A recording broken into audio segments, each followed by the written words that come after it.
Subcommittee will come to order, and good afternoon. First of all, I want to apologize for the delayed opening or convening of this hearing. We did have a markup that was only put on yesterday, and it included the Ukraine Support Act and two other bills, and the debate went late, and then we had the votes that just completed. So we have no further votes, I believe, scheduled, so we will not be interrupted. But again, I apologize to all of our witnesses and everyone who's taken the time to be here that we were late in beginning. We're here today to address the topic of the first 1,000 days development aid programs to bolster health and nutrition. There is perhaps no wiser investment that we could make in the human person than to concentrate on ensuring that sufficient nutrition and health assistance is given during the first 1,000 days of life. 1,000 days that begins with conception, continues throughout pregnancy, includes the milestone of birth, and then finishes at roughly the second birthday of the child. Consider this: according to the United Nations Children's Fund, 6.6 million children died before reaching their fifth birthday in 2012, an average of roughly 18,000 daily deaths among children under 5 years old. Among the factors contributing to such a grim tally are malnutrition, obstructed newborn breathing, pneumonia, and diarrheal disease. All these and other causes are ones which we are capable of addressing if and only if we apply resources and the political will to the problem. Today's hearing complements various hearings our Global Health Subcommittee has held over the past several years. It was inspired in part by what I experienced at the UN Millennium Development Goals Summit in New York in September of 2010. There I had the privilege of participating in an extraordinary roundtable meeting of First Ladies of African nations that concluded with the signing of a declaration to end maternal and child malnutrition, with particular emphasis on, quote, the first 1,000 days in the life of a child from the moment of conception, close quote. The roundtable focused on that great killer of children, malnutrition. The roundtable concluded that undernutrition alone remains, quote, one of the world's most serious, least addressed problems, killing an estimated 3.5 million children annually. In other words, food insecurity is a plague which ravages our future and the lives of little boys and girls throughout the developing world well before their time.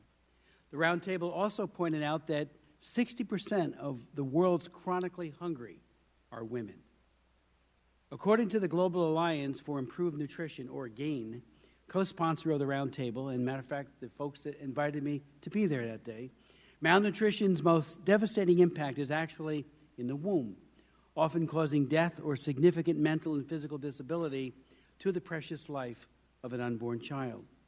Children who do not receive adequate nutrition in utero are more likely to experience lifelong cognitive and physical deficiencies, such as stunting. UNICEF estimates that 1 in 4 children worldwide is stunted due to lack of adequate nutrition. Children who are chronically undernourished within the first 2 years of their lives are often have impaired immune systems that are incapable of protecting them against life-threatening ailments and diseases such as pneumonia and malaria. Adults who were stunted as children face increased risk of developing chronic diseases such as diabetes, hypertension, and heart disease. Mothers who were malnourished as girls are 40% more likely to die during childbirth, experience debilitating complications like obstetric fistula, and deliver children who perish before reaching the age of 5. We must take a holistic mother and child approach to the problem. By helping women throughout pregnancy receive adequate nutrition and supplemental micronutrients such as iodine, vitamin A, and folic acid, and ensuring that they are well fed while nursing, both children and mothers thrive. In addition to addressing undernutrition, there are a number of other interventions that can make an impact. About 44% of all under 5 deaths occur within the first month of life during the neonatal period. Among newborns, the greatest threats of survival are prematurity and the failure to breathe at birth, known as birth asphyxia. Following the neonatal period through the first 5 years of life, child survival is imperiled primarily by pneumonia and diarrheal disease. The solutions are often readily at hand. Most neonatal deaths can be prevented at little or no expense with neonatal resuscitation, prompt administration of antibiotics, and nutrition supplementation. Inexpensive interventions like oral rehydration therapy, which costs about 5 to 10 cents per dose, are also effective in curbing diarrheal diseases. I would note parenthetically in the early 1980s, I sponsored the amendment called the Child Survival Amendment, which provided $50 million for vaccinations, breastfeeding promotion, growth monitoring, and ORT, oral rehydration therapy. And I'll never forget Jim Grant, the former famous director of UNICEF, who always had a oral rehydration packet of salts in his pocket. And he was instrumental in promoting this child survival revolution and saying, for a couple of cents per day, we can save the life of a child. We must never pit the survival of the child against that of the mother, as both are complementary objectives. Curbing child mortality in the womb and at birth also goes hand in hand with reducing maternal mortality.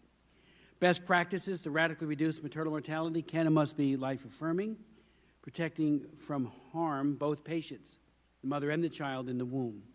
Of course, we have known for more than 60 years what actually saves women's lives: skilled birth attendants, treatment to stop hemorrhages, access to safe blood, emergency obstetric care, antibiotics, repair of fistulas, adequate nutrition, and pre- and postnatal care. Political will is absolutely essential to address this problem and to ensure that it is adequately resourced. It is one thing that I hope this hearing will bring to light is that such interventions in the first 1,000 days of life is not only morally imperative, but it is cost-effective as well. One group of Nobel laureate economic experts ranked efforts to address undernutrition as the single most cost-effective investment that can be made in foreign aid. The economists concluded that each dollar spent on reducing undernutrition could yield a $30 benefit. One other thing I hope this hearing will highlight is the importance of faith-based organizations in fighting this battle, and to underscore the need for our aid programs to work with such organizations. We will hear from representatives from 2 such organizations, Food for the Hungry and World Vision, to discuss their insights. Faith-based organizations play an absolutely critical role in places such as Africa, which one can say is a faith-based continent. Matthew 25 notes one of my favorite scriptures: when I was hungry, did you feed me? When I was thirsty, you gave me drink. When I was naked, you clothed me. inspires these and other great organizations such as the Catholic Relief Services, just as it inspires the work of this subcommittee and so many members of Congress. For example, in 2004, along with my colleague, Foreign Affairs Committee Chair, former Chair, Ileana Ros-Lehtinen, I sponsored an obstetric fistula resolution which passed the House of Representatives, seeking to address one debilitating factor that wreaks havoc on the lives of mothers and their children. I would note that Ken Hill, when we got it passed in the House, we went over to USAID. Ken Hill, who is sick from a recent trip to Africa and cannot testify today, he and I had a meeting. I said, look, you have the authority already to initiate an obstetric fistula program. It's already passed the House. Use this as a framework.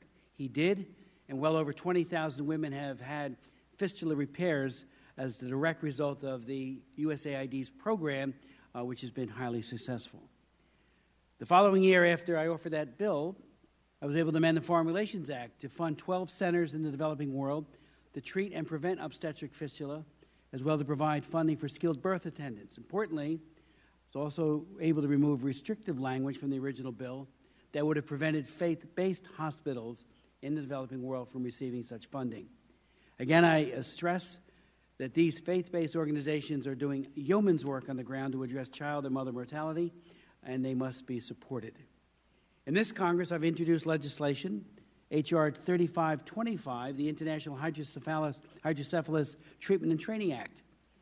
Hydrocephalus, or water on the brain, is a disease that affects 3 to 5 out of every 1,000 newborns in developing countries who are either born with or acquire it due to neonatal infections in the first few months of life. For such children, it is often a death sentence, and a very painful one at that. Doctors, even assuming there is a doctor around, often do not know how to treat it. Moreover, if they do treat and use the traditional surgical procedure, which requires a lifelong use of a shunt, such shunts often become infected, leading to deaths a few years later. Our bill would train doctors in Africa in a new and proven technique, which does not require a shunt.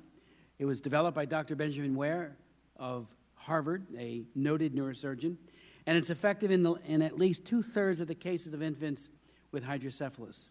It is ideally suited to conditions in the developing world. The amount required to make a difference in the lives of these children and their parents is a paltry sum, an estimated $15 million over 3 years. I invite my colleagues to consider joining that legislation, and I would ask, and we have asked repeatedly, that USAID look at doing it administratively. You don't need to be told. You can just do it. Initiatives such as these are ones which should gather support across the political aisle. They are life-affirming. They can save lives. And just I would note, parenthetically, in Cure International's effort in Uganda, in excess of 5,000 children who otherwise would have been dead, and again, having suffered a very painful death, are alive. And we had one of the neurosurgeons testify before our committee from Africa, because part of the bill's hope is to train neurosurgeons throughout Africa and to build out that capacity because there are many diseases of the brain and that require that kind of expertise, and there is an absolute dearth of such expertise in Africa, and we want to change that. I'd like to yield to my friend and colleague, Ms. Bass, for any opening comment. Thank you, Mr. Chair, for holding today's hearing and also for yesterday's meeting that we had with African ambassadors. I thought it was very, very helpful. I also want to offer a word of thanks to today's witnesses, including the acting administrator for USAID's Bureau of Food Security and a wide range of academics, physicians, and non-governmental agency leaders focusing on maternal and public health, nutrition, and economic development.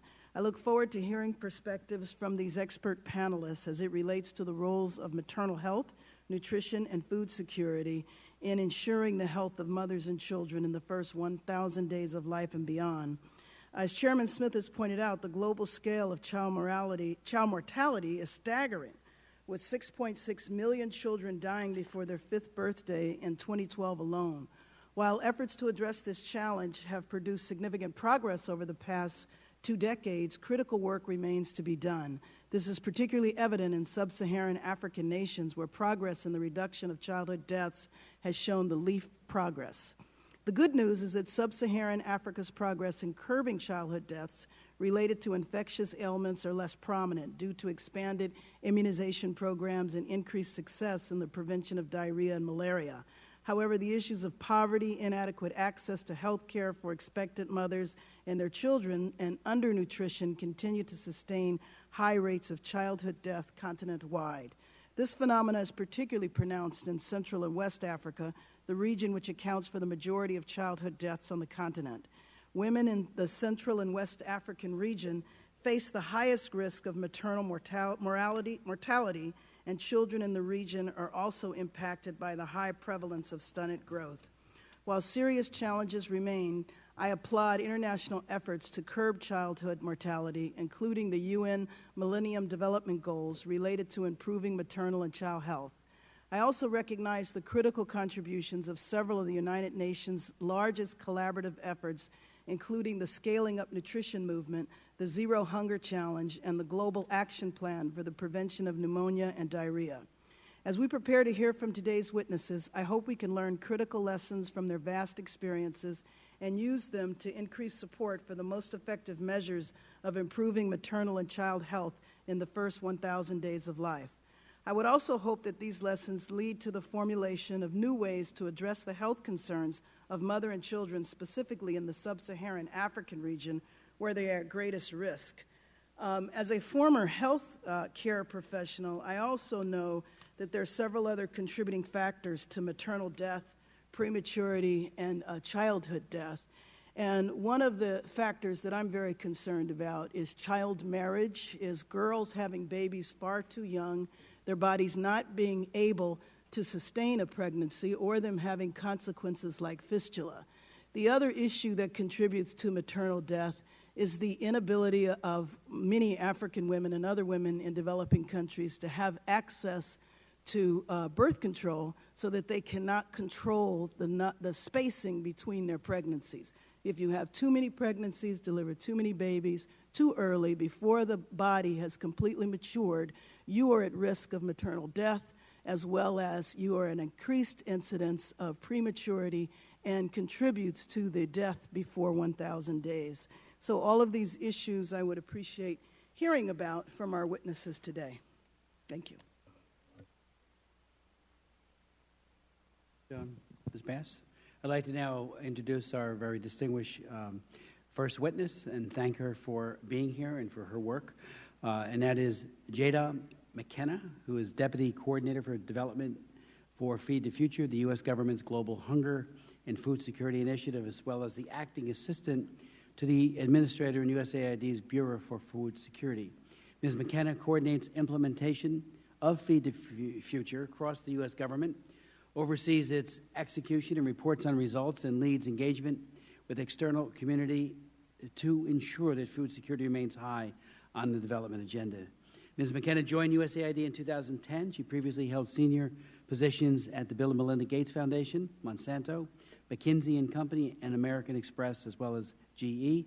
And without objection, her full resume will be made a part of the record.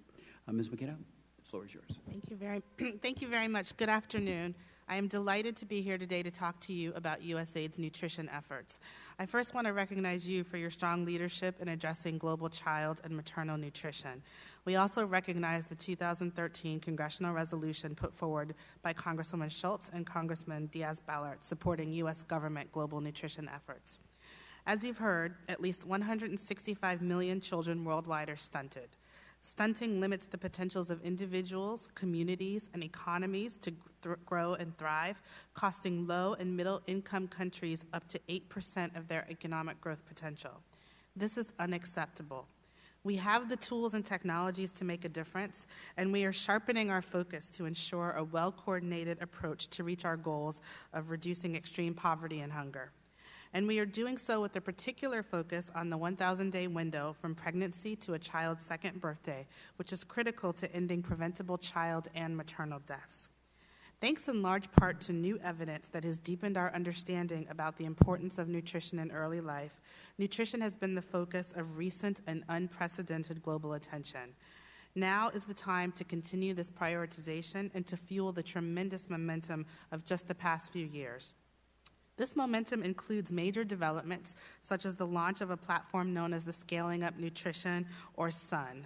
SUN is a partnership between the UN, civil society, the private sector, donors, and developing country governments to support country-led efforts to reduce undernutrition.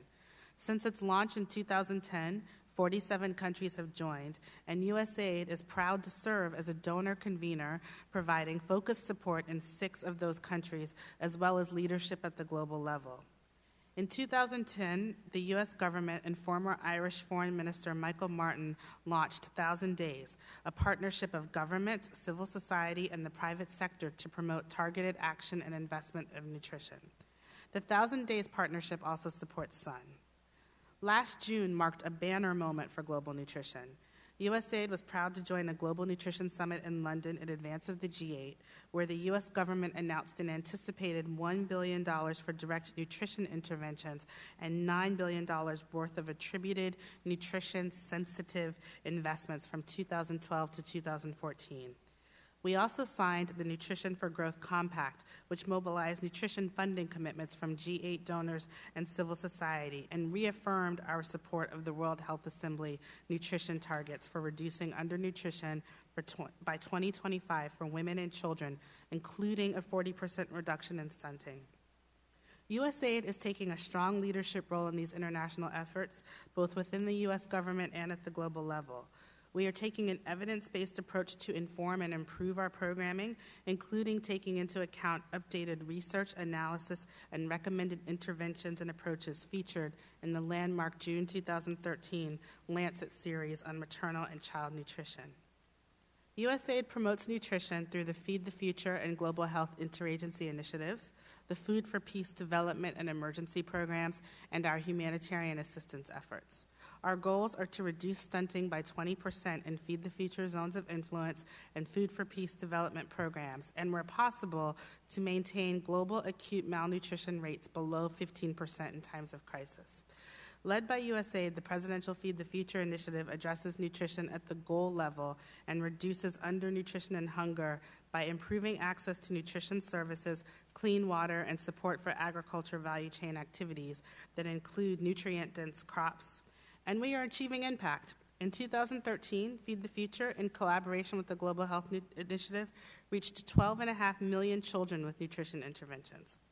Beyond Feed the Future, to help maintain global acute malnutrition rates below 15% in times of crisis and to support nutrition among the most vulnerable populations, especially during the first 1,000 days, USAID is seeking to reform how it delivers food aid. We pre-position in-kind food aid stocks near food crises and now provide cash under certain circumstances to purchase local and regional food. By enacting the food aid reform requested in the 2015 budget to allow 20% of Title II food aid funding to be used for flexible emergency responses, USAID programs will be able to help about 2 million more people in crises without additional resources. These reforms will allow USAID to expand the use of local and regional purchase and successful innovative approaches such as food vouchers, which are often cheaper than in-kind food aid, and also allow beneficiaries to select their own food in local markets. In addition, the Office of Food for Peace changed its approach to nutrition starting in 2006 to focus more on prevention of undernutrition during the 1,000-day window. USAID also continues to support research on various types of specialized foods and on updating and improving existing products based on evolving nutritional evidence. To further improve the integration and effectiveness of USAID nutrition programming across all of our efforts, we are developing a multi-sector nutrition strategy that is near completion.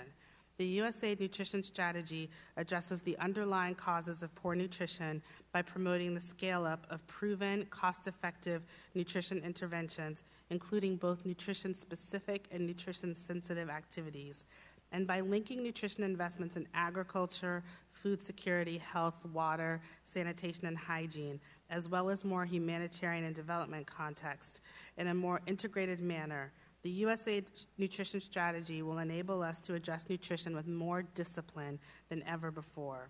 We will develop country nutrition targets that align with national plans, set country-specific targets, and track and report on progress. The USAID strategy is also informing a coordinated U.S. government nutrition plan, which is also in development. This plan will, for the first time, bring together all of the U.S. government agencies working in global nutrition to maximize impact through better coordination of U.S. government global nutrition investments.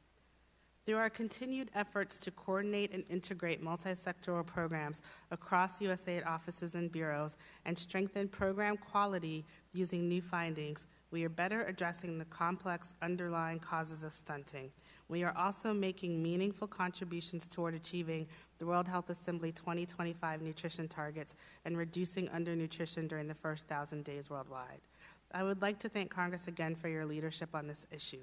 We look forward to working with you to continue progress toward a vision of a healthier, more prosperous world. Thank you. Ms. McKenna, thank you very much for your testimony and for laying out, and without objection, your full statement will be made a part of the record, and any other supplemental items you might want to include in the record. Could you give us an idea when the strategy that you are developing, the comprehensive strategy, might be available? Is it imminent? Yes, we expect it very shortly. We have all along we've done a series of consultation with NGOs and other civil society groups. We have 2 more consultations to go.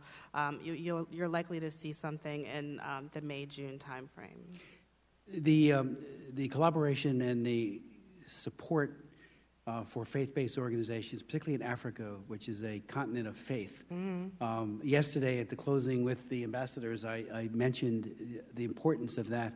And several of the ambassadors came up to me afterwards and, said you couldn't have stated it more strongly and more accurately, that if you want to mitigate the healthcare crisis that is being experienced in Africa, you've got to include robustly faith-based organizations.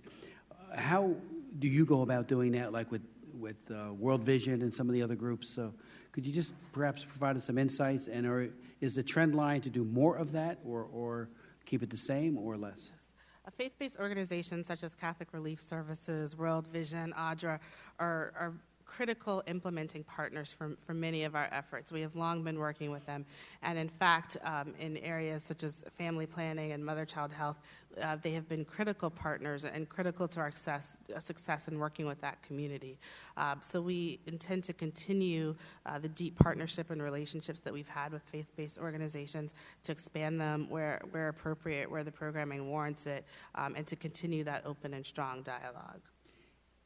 About 1,400 kids die daily from diarrheal diseases. I remember there was almost like a gee whiz factor in the beginning days of the child survival revolution that a simple mixture of salt and glucose could save a life. Right. And I remember part of that mantra was that a child may get diarrheal disease 5 or 6 times during the course of the year, weakening them every time, sometimes to the point where they die. Are we making progress on that? I know we had a very effective program in Egypt, for example, and some other countries as well. Has the emphasis been kept on that? Yeah, yes, as you mentioned, very simple interventions have had real effects and impacts on decreasing infant mortality because of diarrheal diseases. USAID, global child survival, is something that's at the core of our global health initiatives. It's continuing to provide interventions to alleviate the impact of diarrheal diseases is an integral part of that. Since the UN, and especially I mentioned the roundtable with the, matter of fact, Lady Odinga was there, among many other First Ladies. One of the emphasis that we've all understood with that first 1,000 days from the moment of conception was the brain growth area, that if you don't get that right, the ability of that child cognitively to reach his or her potential is greatly reduced.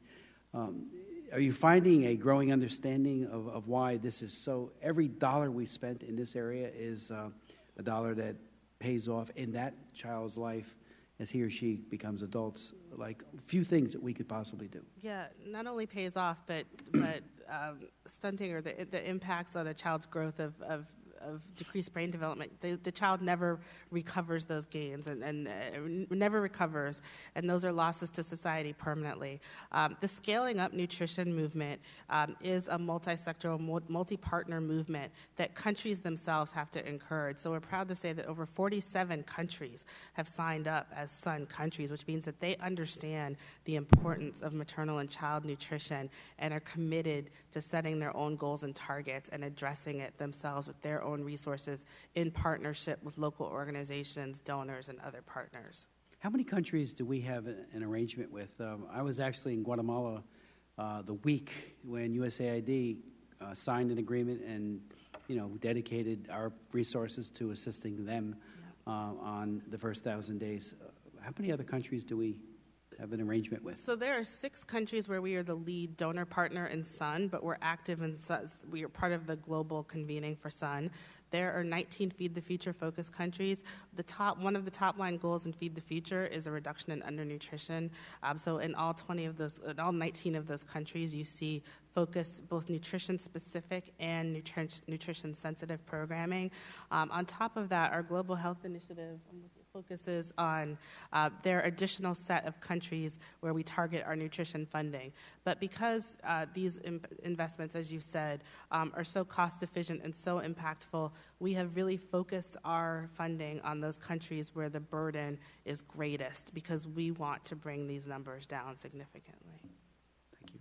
Dr. Perry from Johns Hopkins will testify later, and in his written submission points out that there are an estimated 3 million stillbirths around the world each year, 99% of which occur in low-income countries.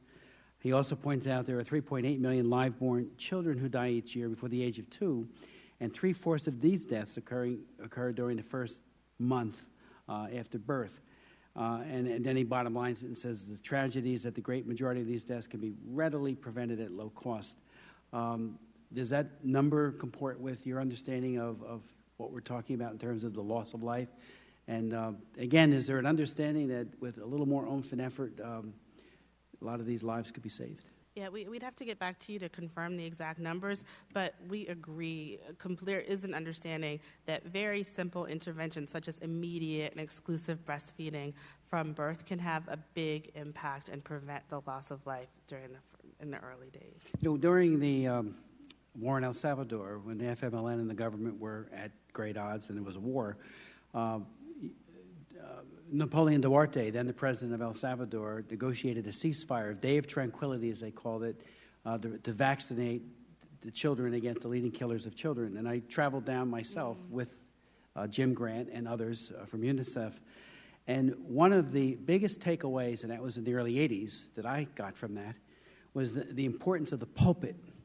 That if you want to drive people to low-cost and highly efficacious interventions, you need more than just a community health center or a doctor or others, even if they go door to door, amplifying the message that you need to do this for yourself and your children.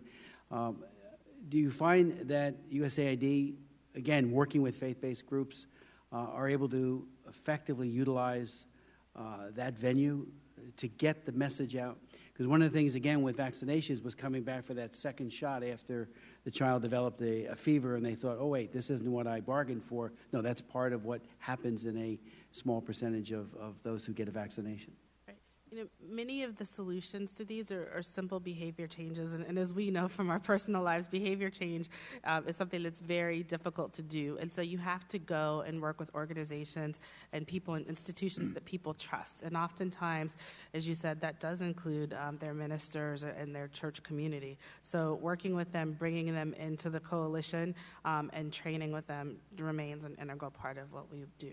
Can I just ask you, and I know if you had your way personally, the number would be a blank check, but we all know whoever runs the White House, there's always OMB to deal with, and I remember when I chaired veterans, I was always at odds with OMB, not with the VA, because the VA wanted to do more in almost every instance.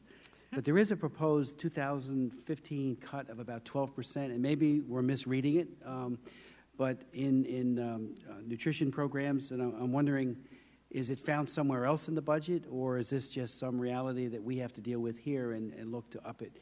I know in the 80s it was almost like a reflexive thing where OMB would cut UNICEF only to have Congress put back the money each and every year. But the 12% cut, are we missing something, or do we need to make sure that we work with you and our colleagues on the Appropriations Committee to make sure that there's no diminution of those fundings? Right. So even in this constrained budget environment, the President's fiscal year 14 budget request demonstrates a firm commitment to nutrition and ending preventable child deaths. We are using as efficiently as possible existing funding authority and are leveraging across USAID funding streams. Part of what we are doing with the nutrition strategy is prioritizing nutrition outcomes across multiple streams of funding, including Feed the Future, maternal child health, multiple streams to get better, more efficient outcomes from that funding. Could you provide us, if you would, an analysis of what the cut would mean if it were to be implemented? And also, while you're doing that, since you're being asked, I know OMB will probably react negatively to this, but what really is needed to do what has to be done? To really take this to the next level, to try to intervene so that those 3 million kids don't die at stillbirth. There'll always be stillbirths, but it doesn't have to be as high as well as those who die in the first month. And of course, how do we ratchet up this program? If you could provide us what we get for every extra dollar, it would make a huge difference. Right. Oh, yes, we can provide you that analysis. And I should also mention that a critical part of this is different parties really coming together to solve the solution. So our funding actively works to leverage the funding of other donors with resources that countries, lower and middle income countries themselves put into this problem, as well as looking for ways to engage the private sector in appropriate responses. Oh, I'm all for partnership and leveraging, but if we had 12% more or even higher than that, the leveraging could be that much more effective, I would think. So if you could provide us any of that, it'll help in the process as we do a 2015 budget. So we're happy to come back to the committee with that. Thank you. Thank you. I believe when you began to answer the chairman's questions, you made reference to how you work with faith-based organizations for family planning. And I wanted to know if you could elaborate a little more on that. Yes, yes, for sure. So some critical things that we work on with faith-based organizations include some of the things that you alluded to in your remarks, actually. So spacing, across birth spacing, delaying marriage, activities and behavior changes such as that to increase people's abilities to plan their families, to have children at appropriate times, to optimize nutrition for both the mother and the child, and to prevent situations that are negative. For example, when adolescent girls become pregnant, they end up competing with their child for resources for their own growth spurts. Or when children are spaced too close together, a mother's nutrition stores, which are likely already depleted, become even more and more depleted and starving that child. So we work carefully with faith-based organizations on things like delayed marriage and child spacing, so to get optimal outcomes for mothers and children.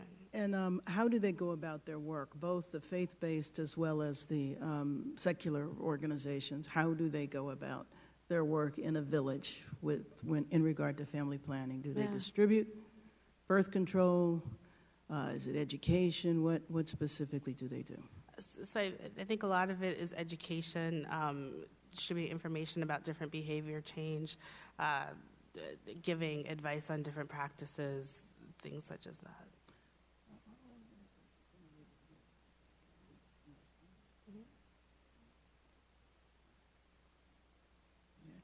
And on the governance issue, where in some countries it's in the Constitution that a girl, because I won't call it a young lady of 8 years old, can get married. So I'm wondering, what is USAID doing in terms of educating different countries about raising the age in which females become sexually active? So all of our investments kind of depend on an enabling environment that supports the development work that we do. So in our work on maternal child health, one of the key things that we work with other actors to provide to governments is information and advice on policy reforms and data on the impact of those policies, what they are in children now and what they could be, and how others have structured policies to achieve better results. And we also encourage our officers and our State Department and others to advocate on behalf of changes in those laws. But a lot of the policy support we do is providing data and evidence and helping provide the capacity to create alternative policies that will have better outcomes. So do we work with, you said primarily education, but I don't recall if you answered me specifically on birth control. Mm-hmm. I'm sorry, I didn't. I will have to get back to you. I don't oversee directly our maternal child health area, so I just don't want to overstate anything. Okay, and I'm sorry to say that some countries seem to be going backward, whether you're talking about LGBT issues and legislation that has been put forward in that regard, or whether you're talking about nations that just recently said that a man could have as many wives as he wanted, and he didn't even have to ask for permission. Can't imagine being given permission, but anyway. So when we go about our education work, I'm just hoping that we attempt to educate on that level as well, especially on the question of spacing births. Yes. I spent many years also working in the neonatal nursery, yes. Working with premature babies, working in the labor and delivery room, and seeing women. You know, it was just almost never happens in the United States. It's extremely rare for there to be a death of a mother. Yes. And to travel to sub-Saharan Africa and to be in Nairobi and see billboards where they were trying to do public education around maternal death, and knowing that one of the reasons why maternal death is so high is women who cannot control when they are pregnant. I just got a note from our team. So we actually do provide a variety of birth control options through our programming. And I should mention another example of some of the training and education we do is the focus on exclusive breastfeeding for the first 6 months helps to prevent the lactational amenorrhea, helps to prevent further pregnancy as well. In theory. In theory. It's not foolproof. It is not foolproof as we know. Yes.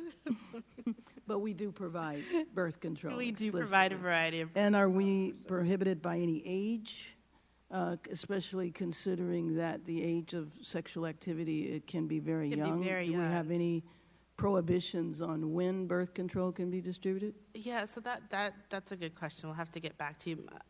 I know our bias would be not to have limitations on that, but there may be some places. So I would like to know, if you can get back to me, specifically in those countries where we know that girls are conceiving at a very young age and having difficulty, like the ones that the chairman pointed out. Yes.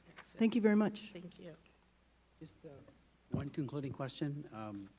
Could you give us, and it's probably better for the record, the breakout of how your funding goes to faith-based organizations in dollar terms as well as percentage of the program?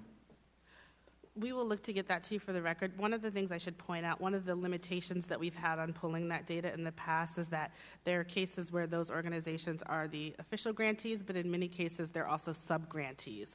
Now, have you captured that? Because I've asked that question repeatedly, why we don't get the sub-grantees as well. We know them, but sometimes they're not categorized or coded appropriately as to if they're faith-based or not. So I know that's been a challenge that we've had in pulling it historically, but we will look to see what we can pull now.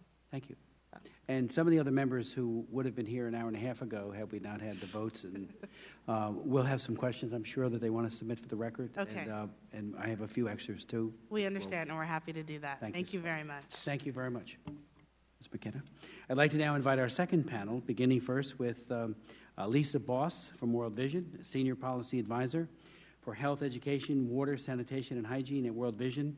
In the Advocacy and Government Relations Department, as such, she serves as the point person for World Vision's advocacy and education efforts with Congress and the administration, in addition to working to engage World Vision's advocates on issues such as foreign assistance funding, maternal and child health, and water, sanitation, and hygiene.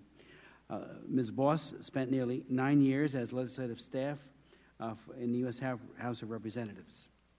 We then will hear from Dr. Henry Perry, who is a senior associate at Johns Hopkins Bloomberg School of Public Health. His primary research interest is in the impact of community-based primary health care programs on health improvement, especially on maternal, neonatal, and child health. He has a broad interest in primary health care and community-oriented public health, community participation, equity, and empowerment. He is currently collaborating on operations research concerning community-based maternal, neonatal, and child health in Guatemala, Kenya, and Sierra Leone. He has also led formal child survival program evaluations in Afghanistan, Bangladesh, Cambodia, India, Tibet, China, and he teaches on a broad variety of topics at Johns Hopkins. And without objection, he and all of the full resumes of our distinguished witnesses will be made a part of the record. Well, then we will hear from Ms. Carolyn Wetzel Chen, who has 14 years of international public health and development program design, implementation, and donor relations experience. In her current role as Chief Grant Development Officer, she leads Food for the Hungry's Global Service Center and 18 field offices in developing and executing a global strategy for raising resources from foundations, corporations, government, and multilateral institutions. She has created systems, tools, and policies to guide multinational and multi-sector teams to identify and pursue those grants for this important work. Her long-term professional specialty has been maternal and child health and nutrition programs, design, implementation, social and behavioral change, and monitoring and evaluation. We'll then hear from Dr. Sophia Aguirre, who is a professor of economics in the School of Business and Economics at the Catholic University of America. She is the director of economics program and academic chair of the Masters in Integral Economics Development. She specializes in international finance and integral economic development. She has researched and published in the areas of exchange rates, economic integration, as well as theories of population, resources, and family as it relates to development. She has testified in front of Congresses on issues related to population, family, and health nationally and internationally. We will then hear from Dr. Mayrit Mendefro of George Washington University, primary care physician and public health researcher. She is founder and president of Truth Aid, a public health consultancy that specializes in community-based public health education efforts, which addresses the social determinants of health using media in these efforts. She is also an adjunct professor of health policy at the Milken Institute of Public Health at George Washington University. Dr. Mendefro began her career as a physician and public health practitioner, working extensively on HIV, infected and communities in Botswana, South Africa, Ethiopia, and New York, and on issues of prevention and treatment. Ms. Boss, if you could begin. Thank you, Mr. Chairman. Ranking Member Bass, appreciate this opportunity to testify before you today on the important issue of health and nutrition, particularly in the first 1,000 days window. Kent Hill does send his apologies that he wasn't able to be here today. I'll do my best to fill his shoes. My name again is Lisa Boss, and I'm the Senior Policy Advisor for Health, Education, and WASH at World Vision US. World Vision is a Christian humanitarian organization working to improve the lives of children in nearly 100 countries. Good nutrition is an essential foundation for health and development, yet malnutrition continues to be the world's most serious health problem and the single biggest contributor to child mortality.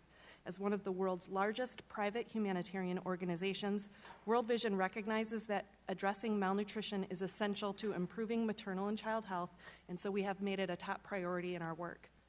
World Vision has several recommendations for what the U.S. government can do and where Congress should focus when exercising its oversight, budgeting, and appropriations responsibilities to help contribute to the best outcomes for mothers and children. We base them on our 63 years of relief, development, and advocacy experience and the evidence of what is most effective and efficient. In summary, these recommendations are: 1, to prioritize community-based initiatives. Our experience shows that ownership by the community and involvement of key community leaders, such as faith leaders, is critical to ensuring changes in behavior that leads to improvements in maternal and child health. Number 2 is approach a child through the life cycle, concentrating on the start of life at conception through the first 2 years, and concentrate interventions like those to ensure adequate nutrition on these initial 1,000 days. 3 is to ensure that food is adequate both in volume and in nutrition. 4 is to include nutrition outcomes as an explicit objective of U.S. agriculture and other food security assistance programs. Another recommendation is to focus initiatives for mothers on their time of pregnancy, ensuring they are well-nourished, able to provide sufficient nutrition for their children, and give birth to healthy children. Support and scale up interventions that are proven to be effective, like breastfeeding, skilled birth attendants and frontline health workers, healthy timing and spacing of pregnancies, and consistent, safe access to clean water and sanitation. Focus of breastfeeding programs on support for mothers immediately after and in the first 24 hours following childbirth, ensuring a good start to that child's life. Improve partnering with NGOs, especially faith-based NGOs, including by consulting with them earlier and more consistently, leveraging public and private funding, coordinating and collaborating between initiatives regardless of the funding source, and prioritizing initiatives aimed at improving governance at the local and national levels in the country of partnership. Given the value add of the rich community-based networks which FBOs possess, it makes sense to capitalize on these connections. The first 1,000 days is the time with the biggest risk of child mortality, as well as the period of most rapid physical and brain growth.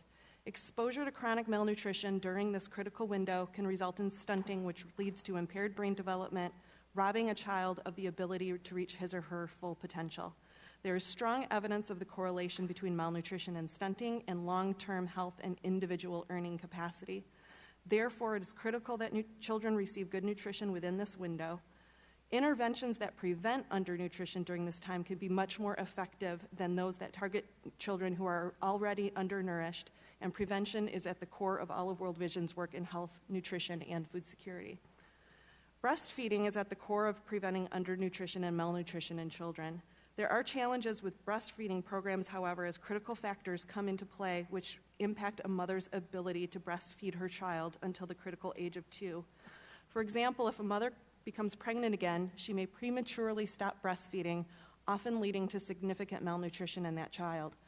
Programs like those that support the healthy timing and spacing of pregnancy are necessary to ensure the success of breastfeeding programs, which is why multi-sectoral approaches that integrate nutrition-specific intervention wash programs are critical. I would also encourage the U.S. government to focus on health and nutrition in fragile states and in places with high rates of acute malnutrition. The financial cost to address acute malnutrition is high, usually because there is a lack of functioning infrastructure, trained staff, and health services, and limited food availability. With an approach used by World Vision called Community-Based Management of Acute Malnutrition, or CMAM, malnourished children are found and treated early before complications occur and more costly inpatient treatment is required. However, despite the success of programs like CMAM, CMAM funding is provided mainly through the Office of Foreign Disaster Assistance within USAID for emergencies, but we would recommend that USAID also expand funding for interventions like CMAM in development programs in countries with that educating and mobilizing faith leaders to talk to their congregations and communities about what are sometimes viewed as taboo child and maternal health issues can be the most effective catalyst for change.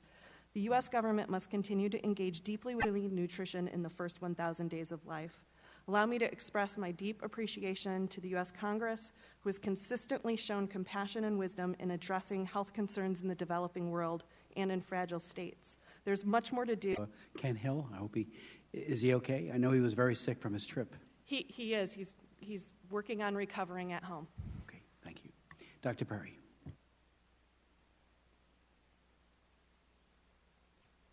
About. I've spent 35 years working with NGOs, working in community health, and increasingly involved in the academic and research and evidence side of community-based programming to improve. You very well summarized a lot of the technical issues and the human magnitude of lives being lost from conditions that we know are readily preventable or treatable given our current state of comments that Jim Grant made when he was the executive director of UNICEF that I think is very germane to my comments today is his phrase often repeated that morality marches with capacity.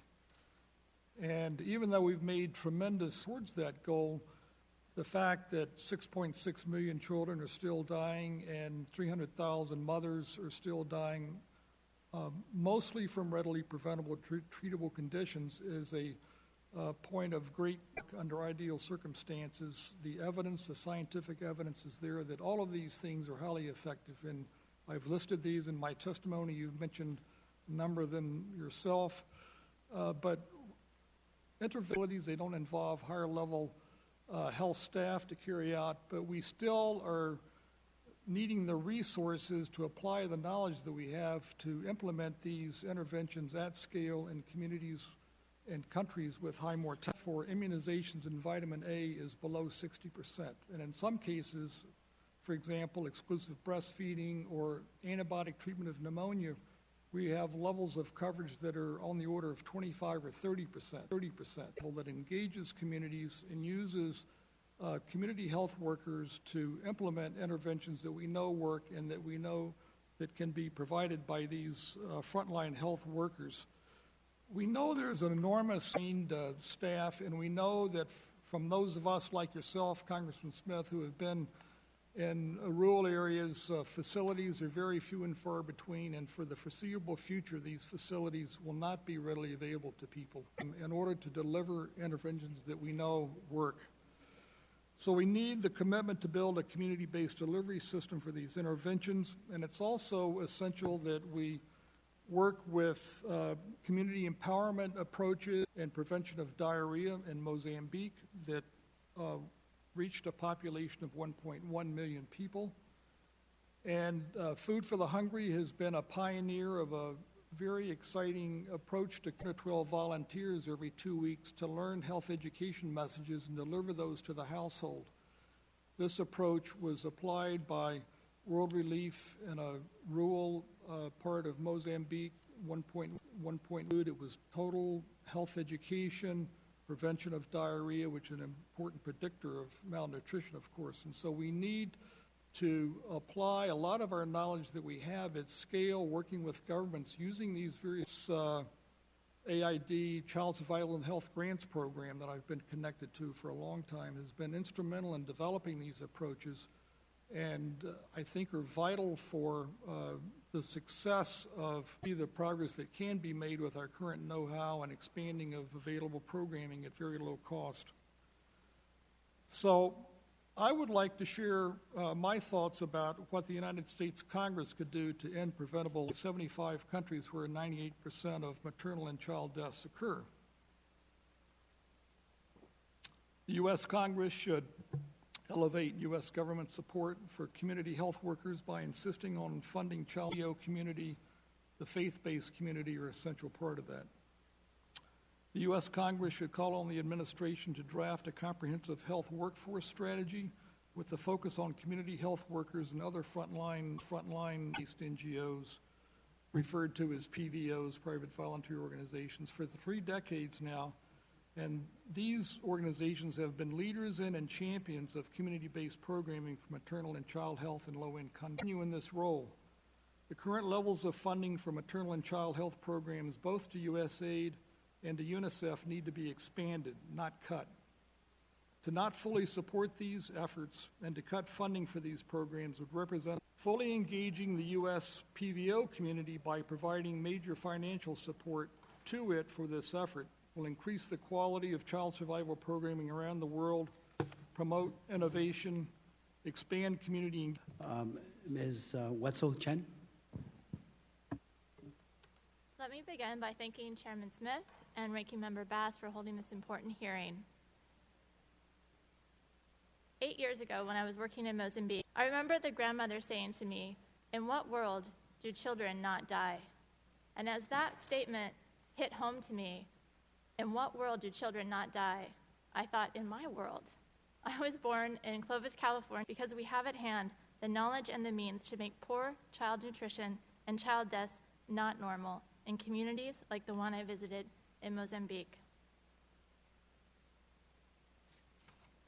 I'm speaking on behalf of and actions. Faith-based organizations are a critical component of the first 1,000-day effort. In 2011, 78 of the largest U.S. faith-based international development organizations invested more than $5 billion. $5 billion is an important component of many faiths. Research has found that stunting in the first years of life results in cognitive impairments that reduce an individual's ability to learn, resulting in reduced lifetime earning potential. Those who if you've ever been on the Dell website, or maybe it was an Apple, and you've looked at buying a computer, and you said, do I want this much RAM? Do I want, how fast do I want my processing system to be? Well, I hate to compare buying a computer with children. In the womb, in the first 1,000 days, we're investing in their future. And if we don't do it well, it's going to be a lifetime of suffering. Now, if there was a low-risk investment opportunity that delivered a 10-to-1 benefit-to-cost ratio, most people would take it. I certainly would, especially in this environment. Whatever sacrifices it might take in the present moment, if we knew that we could invest $100 today and receive $10,000 in a specified period of time, it would be a very popular investment. A conservative median value of benefit to cost ratio for investment to reduce stunting in selected high-burden countries is 18-to-1.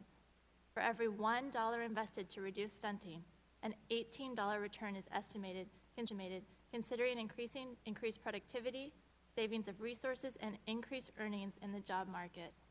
This is an excellent return on investment and compares favorably with other investments for which public funds compete. Food for the Hungry trains teams of community volunteers to deliver behavior change communication about key nutrition, hygiene, and disease prevention practices. The strategy of behavior change that we use is called the care group model. My colleague, Dr. Perry, mentioned this. It has reduced infant and child mortality rates dramatically. A final evaluation of Food for the Hungry's USAID-funded Child Survival Project in rural Mozambique, a project that I helped to start up and oversee, saved an estimated 6,316 lives of children less than 5 years of age. Almost 6,000 children could have died who now lived. Malnutrition in that same project in children under 2 years of age decreased by 34% in project areas. Many international development projects mobilize paid employees, but Food for the Hungry mobilizes entire communities to contribute to the first 1,000-day window. In the above-mentioned Mozambique Child Survival Project, FH found that 80%, or 1.8 million hours of project work was carried out by community volunteers, and 97% of the work was done by community-level staff and volunteers. The care group model FH promotes blankets a community with life-saving messages and behavior change support. In one care group project, a survey was done 20 months and again 4 years after the project ended. So think about this. In this community, all government funding has now departed. It's just the community carrying on. Both surveys found that the mothers continued practicing key health behaviors. In addition to behavior sustainability, care group volunteers also were found to be continuing their work with local leaders, taking initiative to replace positions if a volunteer was not able to continue. FH is committed to sharing with governments, NGOs, and other stakeholders effective ways of improving nutrition in the 1,000-day window. We host a care group website, we share at international forums, and we've created a care group implementation manual to help other organizations implement care groups effectively. We believe in this model, we believe in its ability to save children's lives, and we want others to be using it. Care groups have been so widely recognized for their effectiveness in reducing malnutrition that they are now used by 24 NGOs in at least 20 countries. The Center for High Impact Philanthropy at the University of Pennsylvania has endorsed Food for the Hungry's care group model as a high-impact, low-cost solution to child malnutrition and illness. Considering the body of evidence supporting an investment in the first 1,000 days of life, what can the United States government do to further success? Number one, we would suggest to encourage local governments to increasingly promote nutrition as a cross-cutting and whole-of-government initiative. Number two, as my colleague at World Vision mentioned, support local community delivery platforms for nutrition education and promotion. Increasingly include livelihood programs as an integral component of women's empowerment and as a strategic approach to reducing the underlying determinants of poverty. Ensure that WASH strategies, frameworks, and resources are increasingly integrated into U.S. and government nutrition programs. Increase awareness that strategic nutrition investments can contribute to human capital formation and can thereby drive economic growth. It's not simply a health program, it's an economic impact. Food for the Hungry runs a food security project funded by the U.S. government in Ethiopia. In this project, we have a subpartner named ORDA. They're a local organization, and they have been increasing in their capacity to run such a program. My last recommendation is to recognize that as we aim to increase local ownership of such strategies, the international community offers a key role in helping local agencies build and scale their own capacity. Thank you.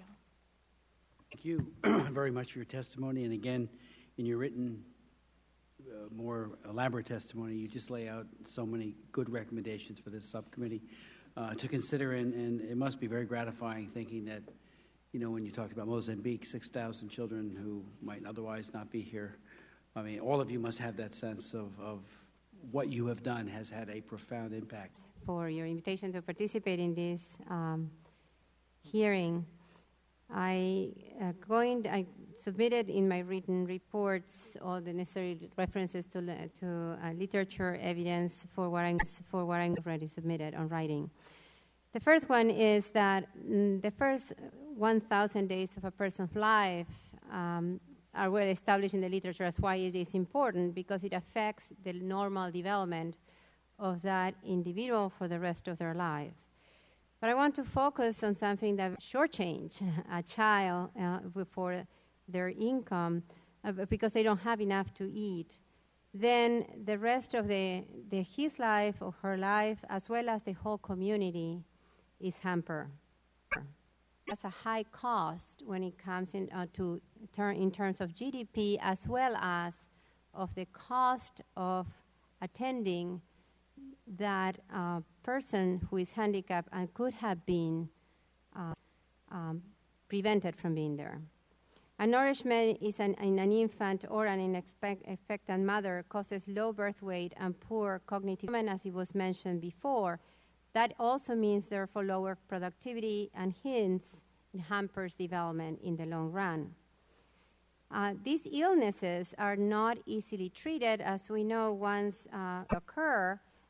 In many cases, they cannot be solved any longer, and the cost of attending these needs are very high. So in addition to the lost human capital and social capital that we acquire, on the top of that, these burdens can be added to the financial side, countries, these communities, and it can be solved, as already mentioned, at a very low-cost interventions. Therefore, household full access, good health and hygiene conditions, as well as good care and health practices for infant and pregnant mothers, is to ensure that future generations have that opportunity to contribute towards building the human and social capital necessary for sustainable development. We know today that sustainable development is more than economic processes. That involves many other processes that are necessary, social, political, economic, and therefore the contribution of each individual to this social and human is important. I mentioned earlier that, actually didn't, that these needs are first met in the family, typically for children. And therefore, healthy families are key to providing stability during these earliest stages of life. Successful nutritional programs, such as CONIN in Argentina, Se Hace Puente, APIP cooperatives in Guatemala, to mention just a few of some of the ones that I have evaluated in terms of their nutrition, focus on prevention of hunger and or undernourishment by taking a holistic approach. All these programs have in common that their focus of action beyond immediate provision of nutrients for those in need. And I want to emphasize this, it's not enough to provide the food. Rather, their success relies on the integral approach. These programs seek to strengthen family life and engage communities so to address the obstacles encountered to achieve lasting nutritional solutions. We need to provide the means for lasting solutions. They seek to improve the overall living conditions by helping those under nutritional stress develop initiatives that will provide access to food and or household appliances at accessible prices. They foster households and community agencies by teaching responsibility and providing seed funds for home gardens, personalized initiatives. They train beneficiaries in household management, hygiene, nutrition, saving schemes, and local government agency. All these are means that provide long-term solutions and sustained provision of food. They facilitate training and education so the head of the household can find jobs. Mr. Chairman of the committee, especially now I want to acknowledge Congressman Bass. U.S. government foreign assistance programs which target the very young cannot be considered one more activities in which the U.S. is engaged. It is a priority, and it is a long-term investment. We know that the best way to invest is in prevention, right? Then we don't have to pay for the consequences. These programs have lasting effects on the life and opportunities of disadvantaged populations, and they prevent essential human and social capital losses wherever malnourishment prevails.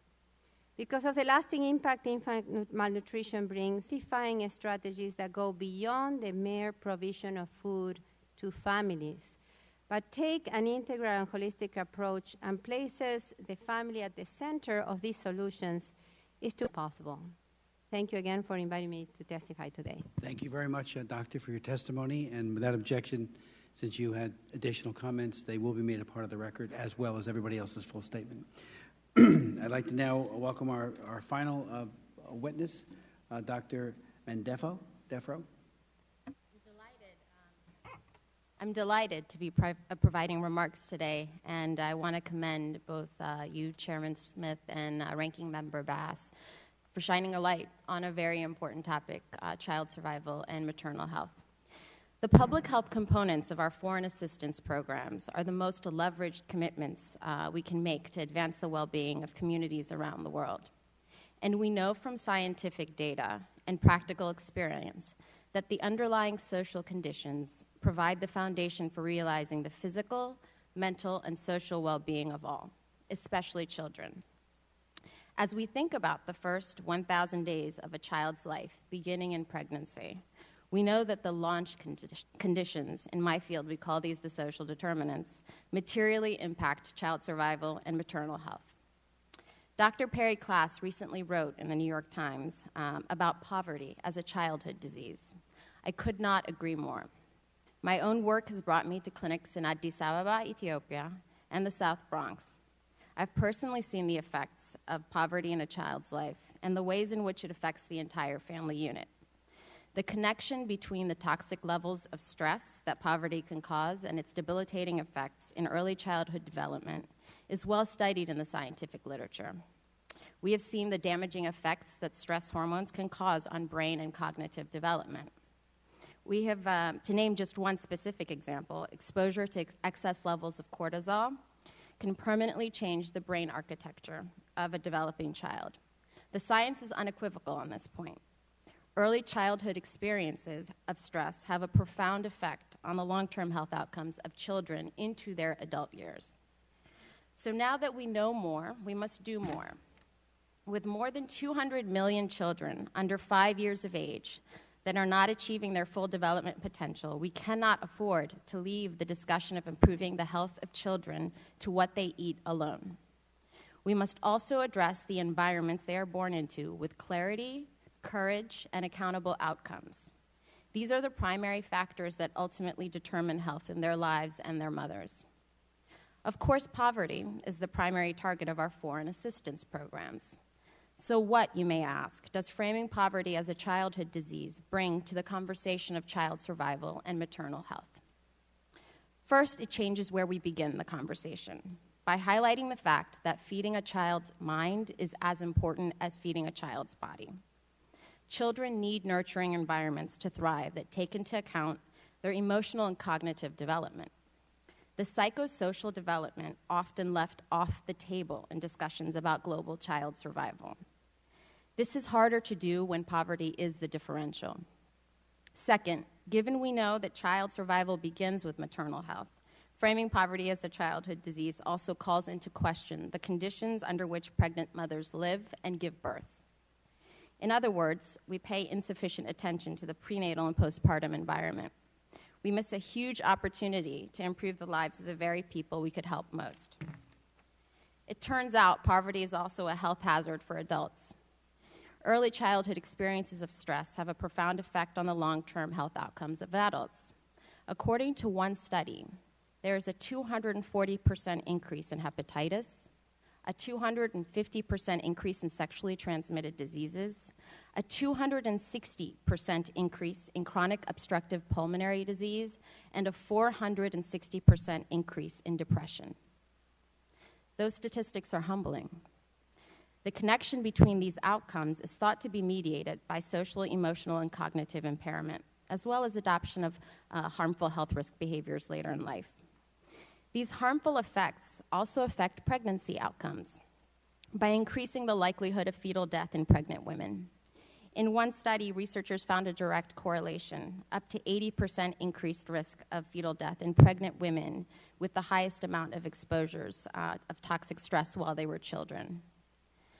So these statistics compel us to rethink our approach to child survival and women's health by recognizing that physical health begins with mental health. Considering the psychological health of children also affords the opportunity to consider a host of related issues that affect the mental well-being of kids, namely child marriage, as you recognized in your opening comments. Child marriage robs the chance for a child to be a child, and the statistics are also disturbing. Over the next 10 years, we're talking about 180 million girls that will be married before the age of 18.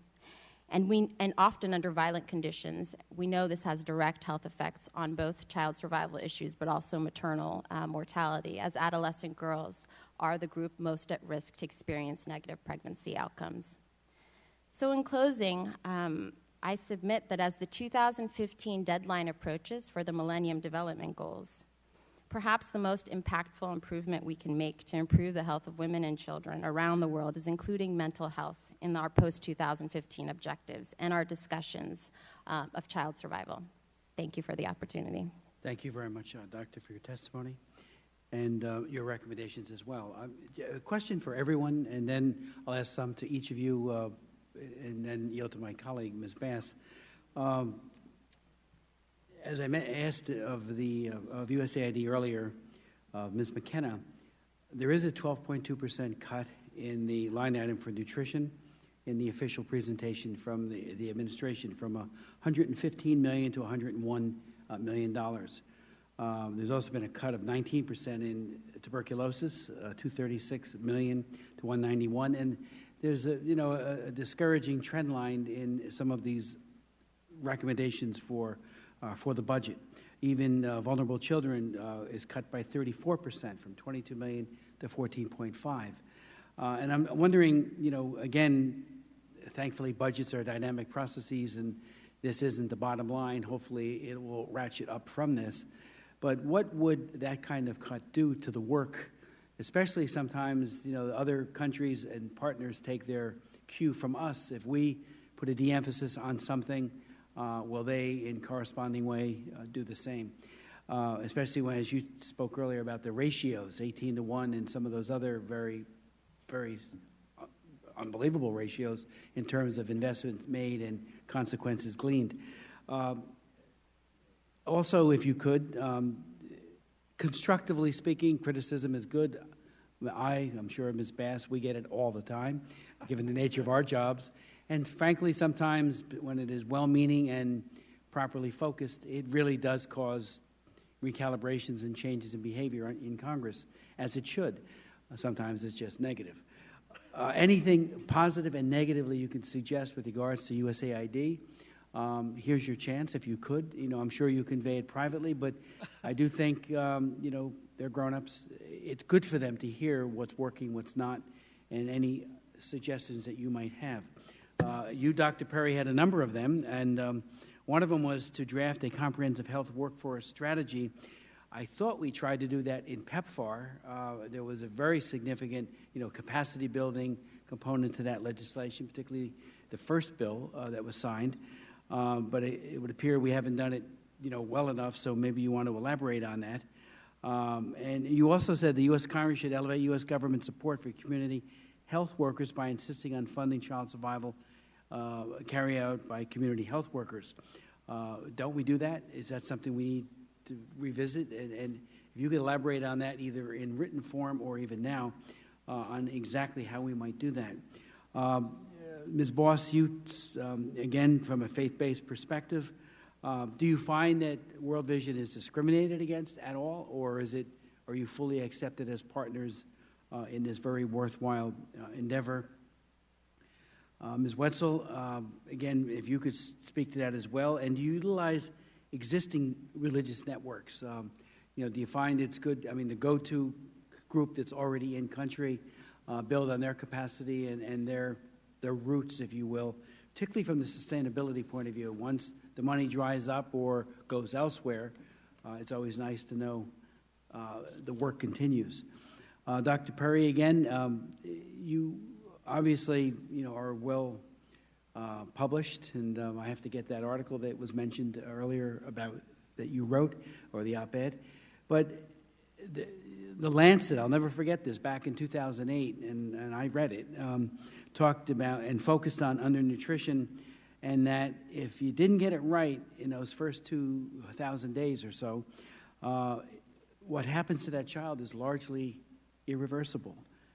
You might want to talk about that and whether or not, there was a great deal of buzz and positive react to those early articles. Has that literature continued? Are we still writing about it, not we, but people who are experts in the field, to drive this train and do even more, and to elaborate on it, if you would. Dr. Aguirre, if you could speak about Guatemala and maybe elaborate a bit on that, because you have done a lot of work there. And it would be nice to get your insights into how that has worked, since USAID did provide significant funding there. Dr. Mendefro, the toxic stress, you did elaborate a bit on it. And I'm wondering, when you talked about, you stated that one study, researchers found a direct correlation between risk of fetal death and the amount of exposure to toxic stress that pregnant women experienced when they were children. If you could maybe cite that study and maybe elaborate on that, because, and that's just some opening questions, and I'll yield to my colleague. Okay. Yes, Ms. Boss. Sure. Thank you, Mr. Chairman. Regarding the FY15 budget, certainly as implementing partners of USAID, we work with them to try to do more with less where we can and be as efficient and effective as possible. Of course, we do always support robust funding of foreign assistance programs for the nutrition line items, specifically because those interventions are so cross-cutting and so cost-effective. We would certainly support strong funding in that area. The community request for nutrition for FY15, I believe, is $200 million. So there is a significant gap there, which we appreciate Congress in the past having given strong support to the maternal and child health and global health programs at USAID. As far as recommendations for USAID or kind of our faith-based experience with USAID as a partner, we certainly feel like they value their partnership with us as we do our partnership with them. I would say that some of the movement at USAID has been more toward localization of aid. Often that means a definition of a local partner being a entity based in the country where USAID is putting in a program. Often that excludes international NGOs. Even though we have local staff, we have local partners with churches, other NGOs, and other organizations, it does exclude us from some of those programming if localization is a key component of that. So that is something that... On that point, do you find, or do you have concerns that, especially since you are so well audited and oversighted, both internally as well as externally, that those protections might not exist for an indigenous NGO that might have people who are friends of the health minister or others that where corruption might become a problem? That's certainly something that could happen. Certainly we have sound oversight both within our organization and externally to make sure that we're financially responsible.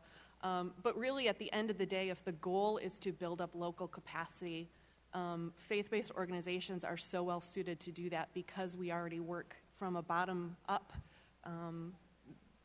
perspective with the local communities. I mean, that's how you build the capacity, is with those local communities, and then you create the sustainability, the behavior change that lasts generation after generation. Thank you very much for your questions, Congressman Smith. I would like to start out with your question about what I think USAID could do better to strengthen its support for child survival programming. As I mentioned in my testimony, I've been connected with the Child Survival and Health Grants Program for over 25 years now, and it was an outgrowth of your original legislation back in the 80s that Congress earmarked for Child Survival Program. It was an effort to provide funding directly to U.S.-based PVOs to work in partnership with local PVOs in developing countries to address child survival funding. It was a centrally funded program that has always been very small. The amount of money that has been given out by this program has never exceeded $20 million, and it has been going downhill for the last 25 years. And I find that to be an extraordinary observation, given the fact that universally within USAID and outside of AID, this is seen as one of AID's very best programs for many reasons, which I won't elaborate on right now, but it does involve World Vision, Food for the Hungry, many other faith-based NGOs, PVOs, and non-faith-based organizations. But it provides an opportunity for the government to support the NGO efforts that originate in the United States to strengthen what they can do. But in my experience for more than 3 decades now, the creativity and innovation and deep passion and commitment that exist within the NGO community in the United States for child survival is extraordinary. And I think what USAID has done in developing this program has been excellent. They've developed a tremendous rapport, as you just mentioned, with the PVO community. But at this particular moment in time, it's the understanding of the NGO PVO community that this whole program may be shelved. It hasn't been funded for 2 years now.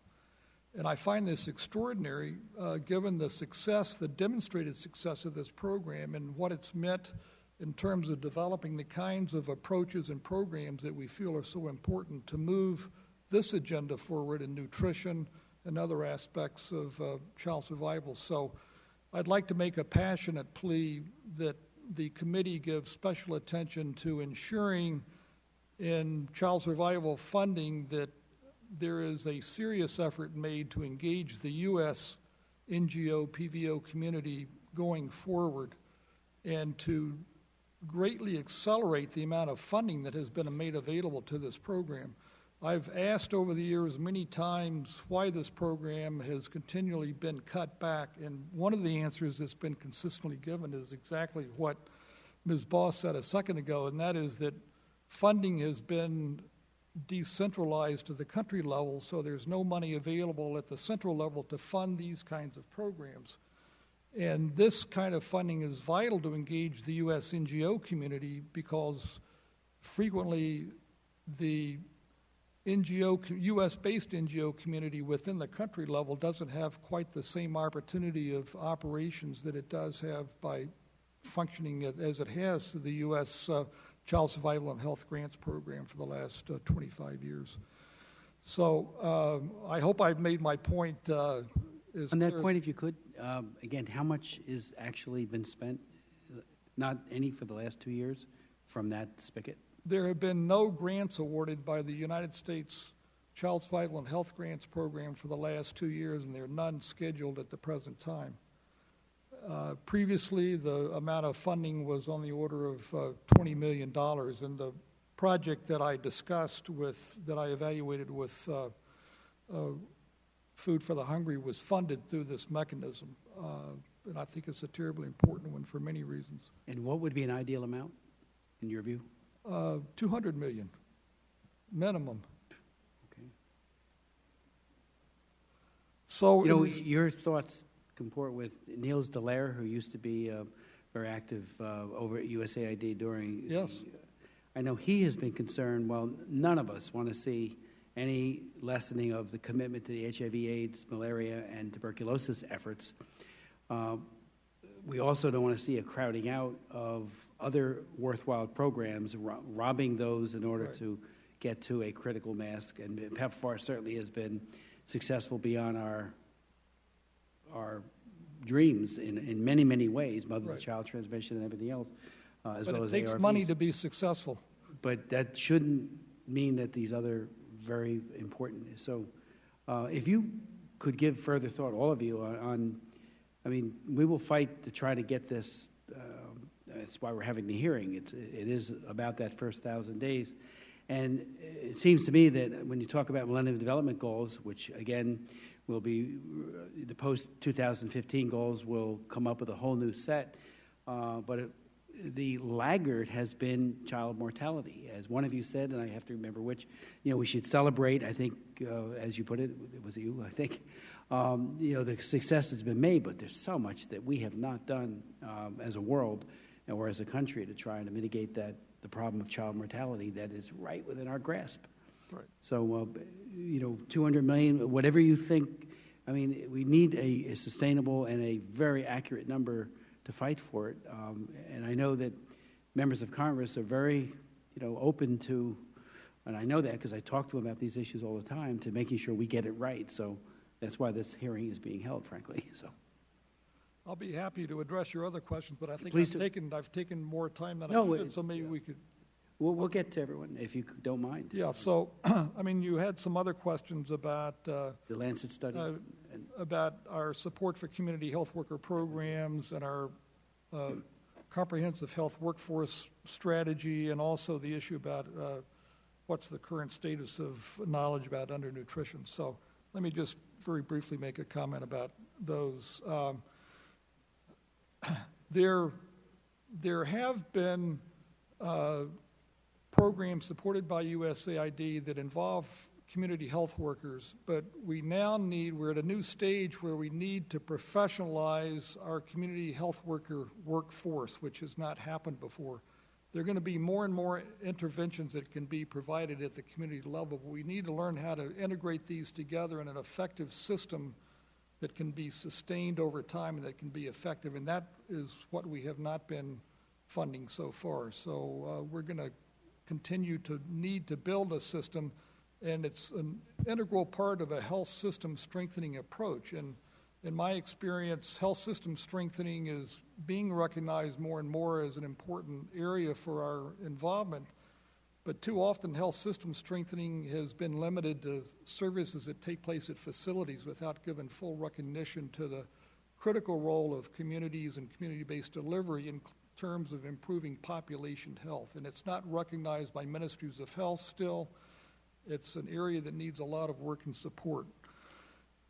My only comment about undernutrition is that there was a recent series in the Lancet that was published only a few months ago that updated the 2008 Lancet series that you mentioned, that was led by Dr. Robert Black at Johns Hopkins. And their conclusion is that 54% of child mortality can be attributed to undernutrition.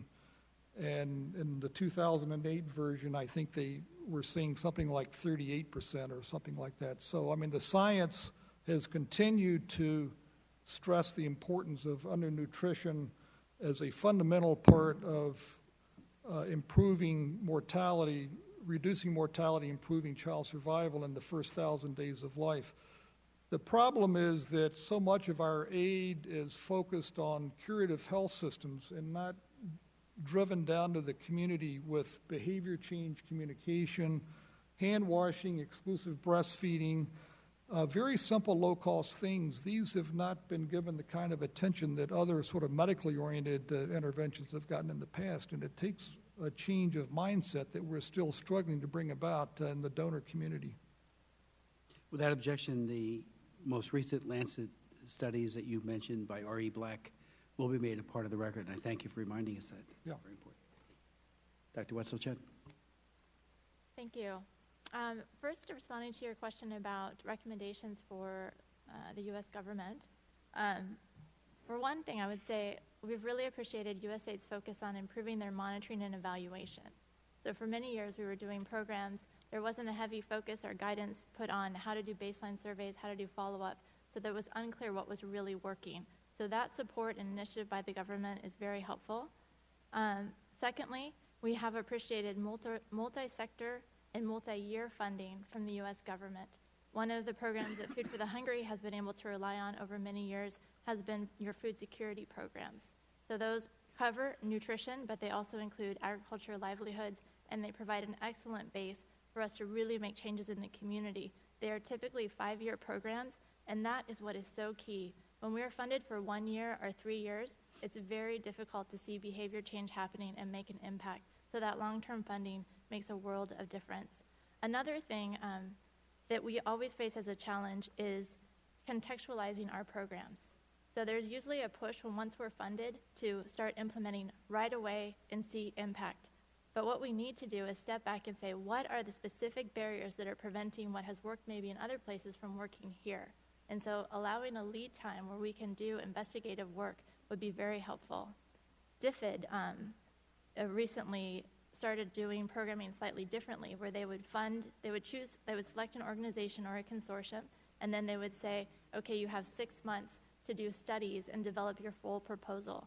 That seemed like a great way to really allow us to make impact through the programs. Thirdly, I'd like to recommend to comment on the restraints that we've seen in terms of local NGOs. So as Ms. Boz shared, as an international NGO, we have seen that our funding, it's becoming more competitive. It's difficult. We don't feel that we're being discriminated against in any way as a faith-based organization. We can come to the table, compete for funding, just like any other international NGO. But as Ms. Boz was sharing, 97% of our staff worldwide are nationals of the country where they work. But we're unable to access more and more of the funding that is made available because we're not considered a local NGO. And there's a lot of strength and capacity that comes from having global service centers that support our field operations. We find that with the funding that we are able to win, we're using more and more resources to build the programmatic capacity of local organizations versus the technical impact of the program. Fourthly, I'd like to say we've appreciated the U.S. government's focus on capacity building grants and initiatives. For example, the CORE group. This is a group of maternal and child health technical implementers, NGOs. They come together twice a year. They have working groups, some focused on nutrition. That has been a great place for the sharing of technical innovations, of best practices. The TOPS initiative by the U.S. government. In years past, there was the institutional capacity building grant. Those are great ways to get out what works to NGOs that are implementing that. Your question was about community health workers. Well, as I combine that with recommendations for the government, I would say there's been a focus lately on innovation. And while I applaud that focus, it often means that what we have seen to work is harder and harder to get funding for. A lot of it isn't rocket science. Breastfeeding, ORS, it works and it's simple, but it's not happening at the level that we want to see it happening. So balancing that focus on innovation with funding what really works is important. And that relates to the community health worker question. That is funded. We have seen that going on, but it's not scaled up. In so many countries where Food for the Hungry enters, there may be a community health worker initiative, but you may have one person trying to reach thousands of households. And what we've seen work in our care group approach is that we take one community volunteer, that person reaches somewhere between 10 and 12 neighbors. So it's peer-to-peer education, and social and behavior change research has shown that that's what really creates the changes at the household level. So we need not just a community health worker system, but one that research has proven is effective in creating behavior change. That's my comments. Thank you. Dr. Aguirre? Yes. Well, I will focus specifically in Guatemala since this is what you have requested from me. I want to say that when you look at the funding allocation in the case of USAID in Guatemala, as more than 30% goes to democracy and governance, something that is not surprising given the conditions of Guatemala at this point in time. We know it's a very conflicting and high crime country at this point in time. And so having worked specifically on red zones or areas of high crime in this country, we see the consequences for the malnutrition and et cetera that we are dealing with here today because of crime, because of the lack of security, et cetera. Broken families, widows. I have research areas where the average family structure is a widow because the husband had been killed in entire areas in departments in the country. So that's to give a framework that is not a misallocation of funds when you think in terms of long-term growth in a country and the consequences of the high cost that lack of democracy and governance have and security have in a country. That being said, though, I would say that I will find it difficult to justify the high level of funding that in Guatemala is placed today on family planning, and is disproportionate given the needs of the country. We are talking about almost as much as allocation for democracy and governance when people are dying of malnutrition or lack of access to clean water or basic education. So if I have one comment I have to make is about the allocation of funding from an economic point of view, I will be called inefficient, as it does not meet the requirements of long-term growth for that country.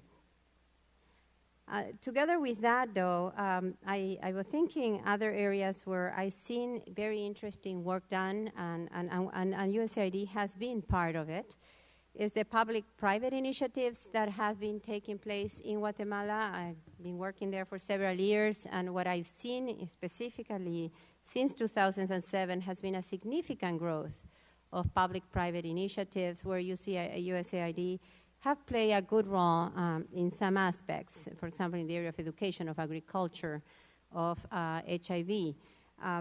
So there are areas where are very good. However, I wish I would see much more engagement on the part of USAID for the purpose of areas of malnutrition, where you have very good community-based private initiative programs, long-term investments in communities, in very needed communities, for example, as there's in the north of Guatemala, and Alta Verapaces, where we have very high level of malnutrition and hunger. There are very good initiatives taking place in that. There are long-term investments, as my colleagues have mentioned before. Those are the ones who really find long-term solutions. They take 3-4 years investment in the different communities. USAID have been not really a partner in those efforts. And it will serve them well to do so. Also, the lead time. I think this is also a very important issue. When you look at some of the investments of USAID, I will surrender that they lack on institutional acknowledgement or reality of what are the values that these countries wants to hold, what are the cultural backgrounds that take place in that country, and that sometimes the programs promoted by USAID not only misplace the authority, I should say, for example, by ignoring parents when we are talking about minors, but also by the type of programs that or educational programs that they propose, especially in the area of sexual education and family planning. And I want to emphasize this because I have found it in my own data. And that is that access to family planning contraceptives, safe sex type of education among some of these, in this red zone areas, as they call, high crime areas, not necessarily has been helpful for early pregnancies, for example. In fact, it has increased early pregnancies, and it has misplaced the emphasis. Unfortunately, in Guatemala, you have a lot of child abuse. The data is across the country. I can say it now because I've done research everywhere. And it's an area that systematically we ignore. Interesting enough, right? Where we offer all type of methodologies for contraception, we ignore the fact that we have child abuse and the consequence of that, for lasting consequences for that in children.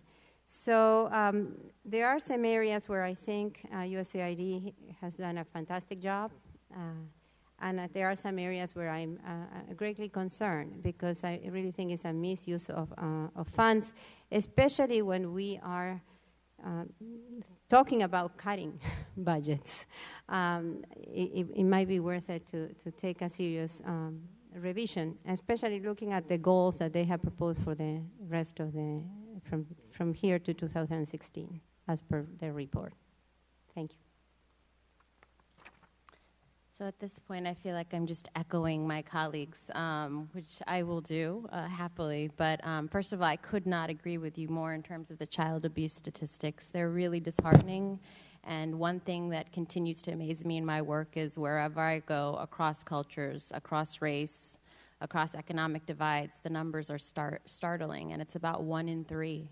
And if we're looking at specifically at sexual abuse, actually it's 1 in 3 before the age of 18. And when you have a population risk factor that is that big, we can't afford to ignore it. So I guess my first comment would be is really getting USAID to do more in the sphere of mental health. And I think as a whole in global public health, we have a long way to go. And I say this to you as an internist, as a primary care physician, not even as a mental health specialist, because I've seen it. I truly believe that physical health begins with mental health. And I think a correlate point to that is that, to the point you raised about behavior change programs, behavior change is about psychological health and well-being. I mean, we know that even from the scientific literature in this country, 40% of our premature deaths are due to behaviors. And it's a very tough issue, which is why it requires investment, and I think why Congress can kind of place some restrictions about at least a certain percentage of the global public health assistance program really being directed at behavior change and, more importantly, addressing these large issues of abuse. The second point, to the community health workers point, I couldn't agree more about the need to professionalize, and I just wanted to name 2 projects in particular. In Ethiopia, there's been actually a lot of headway with the Ethiopian Health Extension Workers Program, and a lot of their materials can serve as an exemplary model of how you professionalize, in addition to the brave and pioneering work of Partners in Health in Haiti and Rwanda are truly like exemplary programs of how you can do this community health worker approach and take it to scale and get some real lasting effects. And then to your point, Chairman Smith, the study that I cited, and I think I might not have actually included the reference in my original written comments, it comes out of a literature on child abuse actually in this country. It's a 2004 Journal of Pediatrics study by Susan Hillis and al. There's a lot of authors, but it's actually the original authors who came up with the Adverse Childhood Experiences study. And it's a study that looked at, it's a retrospective cohort study, so they looked back on these experiences of 9,159 women over the age of 18 who attended a primary care clinic in San Diego. And what they looked at was adverse childhood experiences as scored from 1 to 8. And these are really a list of things like physical abuse, emotional abuse, sexual abuse, experiences of violence, household dysfunctions, all kinds of measures. And when they stratified this, the highest group, which had an experience of 5 to 8 of these adverse experiences, had an increased risk of 80% in fetal death. So fetal death was actually one of the outcomes they looked at, and I can give you the specifics for that reference. Thank you very much, and for all of you, Ms. Bass. Thank you very much. Dr. Perry, I was looking at your testimony, and on page 2 you list interventions that you thought would be the most appropriate. And I was just wondering what you thought in terms of how our funding is going now. I don't know where we might emphasize, but it seems like a lot of these we don't address. Yeah. Well, I think oral rehydration, I'm sure we do, but yeah. Of our funding, where do you think the emphasis is lacking now, given your list of interventions? Yeah. Well, I think one basic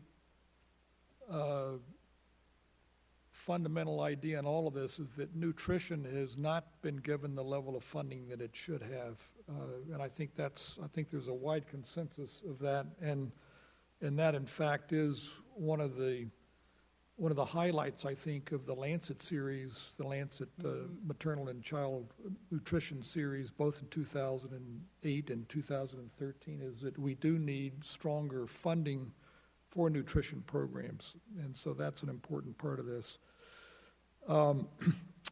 One area that's particularly important that I wanted to mention that responds to your question, but I was looking for a chance to bring it up anyway, since you said you had been Go right ahead. you'd been a nurse in the neonatal care unit. So Yep. home-based neonatal care is one of the exciting new interventions that's been developed scientifically, is now being applied on a broader scale. It's very simple. It uses community health workers to give education messages to mothers during pregnancy, have somebody who's trained to be there at the time of delivery, and then to have visitation every day for the first few days after birth, and then periodically after that. Promoting good nutrition is one of the fundamental parts of it, exclusive breastfeeding, looking for signs of infection that could be treated with antibiotics early on, proper care of the umbilical cord. This is unbelievable, but studies that are led by Hopkins and other groups now show that just simply applying chlorhexidine to the umbilical cord at the time of birth today in the world we live in can reduce neonatal mortality rates by 25%. Do people use traditional methods? Is there some? There's still all kinds of unclean practices that take place in this world that we live in today, and why haven't we done a better job of this? I mean, Right. it's really astounding. We're not talking about money. These are, this is pennies involved for this. So I think that home-based neonatal care is a very important area that we need to put more money into. We know that as under 5 mortality continues to decline, the proportion of deaths that are occurring in the neonatal period will be increasing over time. So putting more and more emphasis on preventing neonatal deaths and stillbirths, which basically requires good prenatal care and also good quality basic medical care during the time of delivery by somebody who can be a community level worker but who has some basic training in the management of clean delivery and recognition of complications. All of these areas are going to need more funding. We've done fairly well with oral rehydration. Zinc has come in now as a additional component for treating diarrhea. The coverage of zinc for cases of diarrhea is very low, so we've got to bring that up. Community case management of pneumonia with antibiotics using community health workers. That's been known for a long time that can reduce mortality from pneumonia by a third or more, but it's still a very low coverage level of this intervention. We've done very well with immunizations and vitamin A. Those coverage levels are 80% or higher, but it's these other ones that are very low that we really need to focus on. And we need to work on doing these in an integrated way. You can't have a community level worker doing one thing and then having a different community level worker doing another thing. It doesn't work like that at the community level. It may work that way at the higher levels of government, but when you get down to the village level, we've got to learn how to apply these things in an integrated, coordinated way that's effective, and we're still learning and struggling with that. Thank you.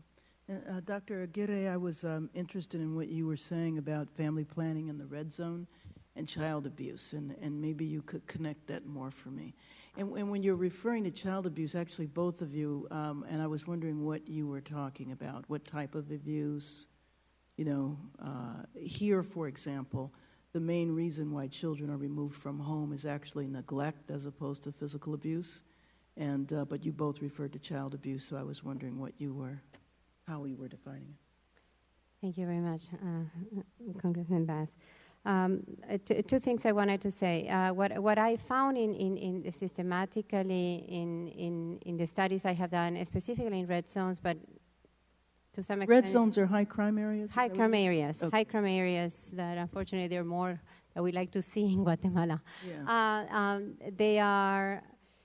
What you find is in schools, so we are talking about high schools or grade schools, where access to contraceptives is widespread, or the type of education promoted and often connected to USAID, this is why I brought this issue, are present, typically you find a higher level of sexual activity among the young, and sometimes beginning 5th grade. This is what I find in the data. And actually, this is consistent with other findings in other countries, too. This is not only a Guatemala surprise. So is this related to, because there are people in this country that believe if you do sex education or if you provide access to contraceptives, that makes kids more sexually active? Is that? Well, I would say I find consistent data to that position. However, let me say that I myself have recommended in some places the introductions of sexual education. The question is what type of sexual education we are engaging. Right. For example, I have run experiments where I have present parents and children in these areas of abuse precisely to show that we needed to address these issues in these schools that are being ignored. And this is a very serious issue. And when you say when I refer to sexual abuse, it's not child abuse, not only verbal abuse, but we are talking about sexual abuse. Okay. All right. And 99% of the times not being immediate family members, but it might be extended family or others. Often Maras members or gang members. And often what, I'm sorry? Members of a gang. There are plenty of them. We call Maras. Okay. Okay, gang members, sorry. So this is the type of data that I find. So what I'm saying is it's not, what I'm trying to say here is this is not about not having a sexual education program. There's a need for one. I think it's the approach, what I find in the data on the studies that I have undertaken that is problematic. And I would ask you, what was the approach? For instance, we went through a number of years here before my time where we promoted abstinence, which wasn't very successful. But so what was the approach that you felt that led to sexual abuse? Okay, so what I found is two things here. I said highly more pregnancy and sexual activity, one subject, that's what I said. And in another subject, the fact that we find sexual abuse and this is not being addressed. Okay. So we are putting funding on safe sex type of programs. Right. Read safe sex as do sex, but just be protected, as opposed to perhaps delay sexual activity. You're in 5th grade, right? Right. Delay sexual activity, all right, and instead of focusing, for example, on a more healthy and comprehensive sexual education where you show respect, and in addition to that, you address the issue of sexual abuse. I see. That's what I was trying to say. You're separating them. I see. I got that. And then just on a side note, if the chairman doesn't mind, I was in Guatemala, I believe it was the beginning of last year with Senator Landrieu, looking at the issue of orphans in Guatemala, and I'm just curious if you have any information about that. What I understand happened is that the Guatemalans cut off adoption in the United States for some real reasons, because there was a lot of corruption going on in it. You are absolutely right, yeah. But when Guatemala did that, it left about 300 kids in limbo because they had already been in the process. And so do you happen, I'm sorry, this is not really our subject, but anyway, I thought I would. Well, I would be happy to address this issue because I have worked closely with people who have been very connected to the change of the law as well as with orphans. So I have to say that I don't know if I will call it left in limbo. There is a system, a large system in Guatemala where extended family will take those children. Same pattern that often you will find, for example, in Sub-Saharan Africa. And here. And here. We are talking about developing countries, so I'm sorry. But also, there has been a real concern, as you said, because of the abuses that have been taking place in the process of adoption. So they are working towards stabilizing that situation. And there has been quite a bit of initiatives, actually, not only, I know, especially at the local government levels. For example, in Guatemala City, they have an incredible, very interesting project on taking these kids from the streets and working with them. So I think that they are addressing the issue of orphans. It's not that they're being neglected. Right. I mean, I went to an orphanage, and I saw the kids there. But the ones I was referring to in limbo were ones that were actually in the process of being adopted. Oh, And I'm sorry, I misunderstood U.S. parents here who were in the process of adopting them, and then the government shut it down. So I didn't know if that ban had been lifted. To the best of my knowledge, it has not been. Okay, thank you. And I cannot.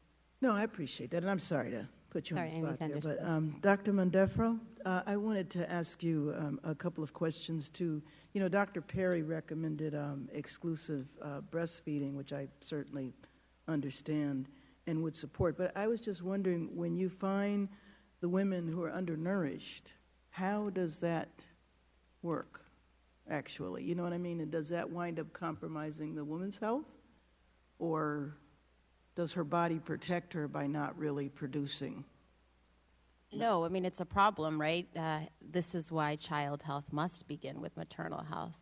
The moms definitely need their own nourishment in order for that to work. In some cases, they can still provide exclusive breast milk. Everyone's responses are slightly different, but it's a problem for sure. I also wanted to just address the abuse question before that you had asked. When I said 1 in 3, I was specifically talking about sexual abuse, but actually the scientific literature as it relates to adverse childhood experiences breaks out all of these into 4 different abuses: physical, sexual, emotional, and neglect. So it actually gives you a score for each. So it's all of those abuses. And so what do you think that we're doing to really address in various countries the issue of girls getting married too early, child marriage? Is there anything that we are doing to support efforts, educational efforts against that? This is a very tough issue. Actually, the Council of Foreign Relations had a report that came out not even 7 months ago on how child marriage is a U.S. foreign policy issue now. So this issue is actually getting some traction in the domestic policy scene as well. I think child marriage has also been very effectively framed by development community as being connected to at least 5 of the MDGs, affecting all of those outcomes. But we're ultimately talking about cultural change, which is very difficult to do from the outside. I think it requires innovative methods of doing community-based outreach. There are programs. I actually sit on the board of an organization, a reproductive health organization called Engender Health. And they've been doing a lot of interesting thing around gender norms in South Africa. They have a program called Men as Partners, because I think where you have to start with an issue like child marriage is obviously engaging the men in a conversation, and in particular young men. So some of the most pioneering work, I think, in this area has been actually these community-based efforts that take on this challenge of talking to the men directly in these communities. And I think Men as Partners is a great program to look at. There are other programs like that. Thank you. Thank you very much. Thank you, Mr. Chair. Thank you very much. Just one final question. I chaired a hearing better part of a year ago, about a year ago. We heard from Dr. Peter Hotez from Baylor, who is an expert in the area of neglected tropical diseases. And I've since read his book. And the question arises about, in talking about the global health programs, the submission from the administration, we've already talked about the cut of 12.2% from $115 to $101 million. The cut in vulnerable children, which is a 34% cut. But there's also a cut for neglected tropical diseases from $100 million to $86.5, a 13.5% cut or proposed cut. And I'm wondering, one of the biggest takeaways from reading the book and from hearing from our witnesses, including Dr.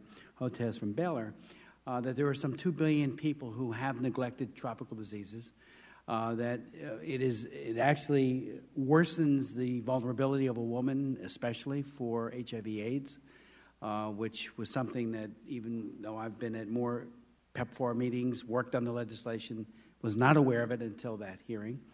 But also the fact that so many children, their immune systems get compromised. And in the context of nutrition, we want to feed the children, not feed the worms. And I'm wondering what your thoughts might be on, I mean, we're working on some legislation right now, which will probably be a multi-month, even multi-year project because it's hard to get bills passed. I know because most of my bills take 3 years before they become law. But this whole idea of neglected tropical diseases and the first 1,000 days, obviously the mother is weakened, less likely if she has one of these terrible diseases to effectively provide breast milk for her child, plus she's sick. What's your thoughts about the correlation between NTDs and nutrition? And again, hopefully we don't feed the worms. Anyone want to touch on that? I can chime on that, Please. on that, Chairman. I think that reemphasizes the need for a multi-sectoral approach to maternal and child health.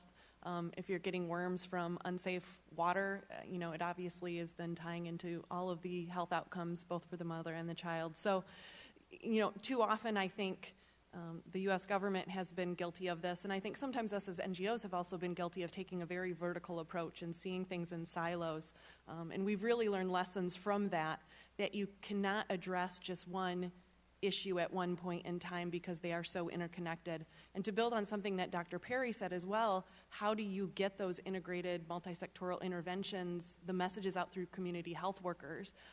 There are ways that we're growing our knowledge of how to do that, and part of that is using a life cycle approach. So there are certain things that need to happen at 30 days of a child's life, or at 6 months, or at 2 years, whether it be vaccinations or teaching the mother how to prepare complementary foods for her child properly. All of those messages can be delivered at a certain point in time in a congruent way where the mothers really understand at the household level what they need to be doing. So that's just another piece, I think, of how all of this comes together. But again, getting away from some of the vertical structures that we've had. And that's where some of these strategies come into play as well, both the nutrition strategy, USAID has a water strategy, hopefully we can get a health worker strategy.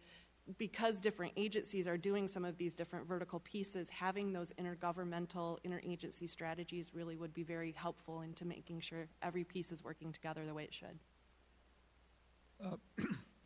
You asked a very complicated question that's a source of debate, in the global health academic community and practitioner community, so I'm not going to try to resolve all that in 30 seconds. But just a comment or two. One is that there is a very exciting and successful program for neglected tropical diseases called CDI, Community Directed Interventions. And it's been supported, I don't know to what degree the United States government directly has supported this, but it's been part of the WHO Tropical Disease Research Program, and it's been going on a long time. But the reason I mention this is because it involves community empowerment, community-based delivery systems that started out as a very integrated, vertical, sort of top-down program that reached down to the community in the ways that we're arguing for, I think, all of us here. But they're now starting to use this approach to bring in other child survival interventions in an integrated fashion. So I would encourage you to look into that and think about how we can build on these kinds of programs. We need all of these programs, and unfortunately, in the global health community, funding is so limited, we end up fighting with each other to get a little bigger piece of the pie. We need a bigger pie. But I would encourage you to look for ways in which the implementation of neglected tropical diseases at the community level that reach down to the household, which they have to do to be effective, can link as well into some of the nutrition and child survival interventions that we're talking about. I think there's a lot of published literature on this, a lot of evaluations of CDI, and there's some exciting opportunities there, particularly in Africa. So, I was going to second Dr. Perry because that's what I was going to bring up too. Well, thank you very much to all of you. Thank you for your leadership, your patience. And I, again, apologize for that long delay. And your information, I can assure you, will be widely disseminated among my colleagues, and it'll help me and others know what we need to do, next steps. So it is I'm very grateful. I know Ms. Bass is as well, for your participation today. This hearing has generated a great deal of interest among other civil society organizations, and some of whom have provided unsolicited submissions for the record. And without objection, I would ask that these documents be entered into the record. From the American Academy of Pediatrics, a statement by its president, James M. Murrin, M.D. From Bread for the World, a statement by its president, Reverend David Beckman. And from Lions Club International, a statement by its immediate past international president, Wayne A. Madden. Without objection, it is so ordered. Members have 5 legislative days to submit additional questions or material for the record. And again, I thank you so very, very much. The hearing is adjourned.